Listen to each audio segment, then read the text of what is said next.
قال رسول اللہ صلی اللہ علیہ وسلم انہا ستکون فتنۃ، ان قریب ایک بہت بڑا فتنہ رونما ہوگا۔ حضور نے خبر دی فتنے کی۔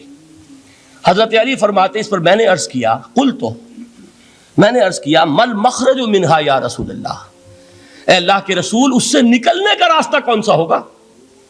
دیکھیے یہ لکھا ہوا ایگزٹ، نکلنے کا راستہ، اور عام طور پر آپ نے دیکھا ہوگا بڑے ہالز میں یہ سرخ روشنی ہوتی ہے، اس میں اس کا اہتمام کیا جاتا ہے کہ اگر خدا نخواستہ کو حادثہ ہو جائے لوگوں کو معلوم ہو نکلنے کا راستہ کون سا، یہ مخرج ہے۔ حضور نے خبر دی کہ فتنہ ہوگا۔ تو دیکھیے میں ایک بات عرض کیا کرتا ہوں، ذرا توجہ کیجئے، ہمارا حال کیا ہے؟ ہم بڑے ریشنلسٹ قسم کے لوگ ہیں، یہ زمانہ ریشنلزم کا ہے۔ اگر ہم ہوتے تو کیا پوچھتے؟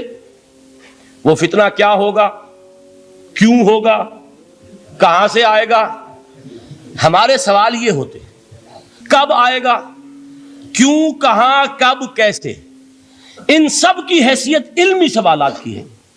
بھائی کب آئے گا ایک علم ہے، کیسے آئے گا علم ہے، کہاں سے آئے گا علم ہے، لیکن اصل جو عملی اعتبار سے اہمیت والی شے ہے، بچاؤ کا راستہ کون سا ہوگا محمد الرسول اللہ، یہ بتائیے ہمیں۔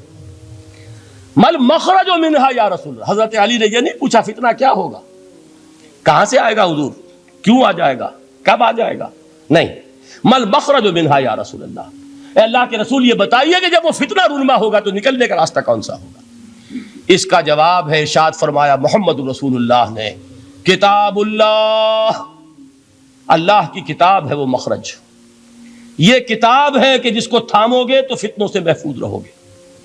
اس کے بعد آپ فرماتے ہیں فیہ نبأ ما قبلکم وخبر ما بعدکم وحکم ما بینکم، اس میں تم سے پہلوں کی بھی خبریں موجود ہیں، عاد اور سمود اور قوم نوح اور قوم ہود اور قوم لوط اور قوم صالح اور آل فرعون، یہ کون ہے؟ من قبلکم، تم سے پہلے، وفیہ خبر ما بعدکم، جو کچھ تمہارے بعد ہونے والا ہے اس کی خبریں بھی موجود ہیں۔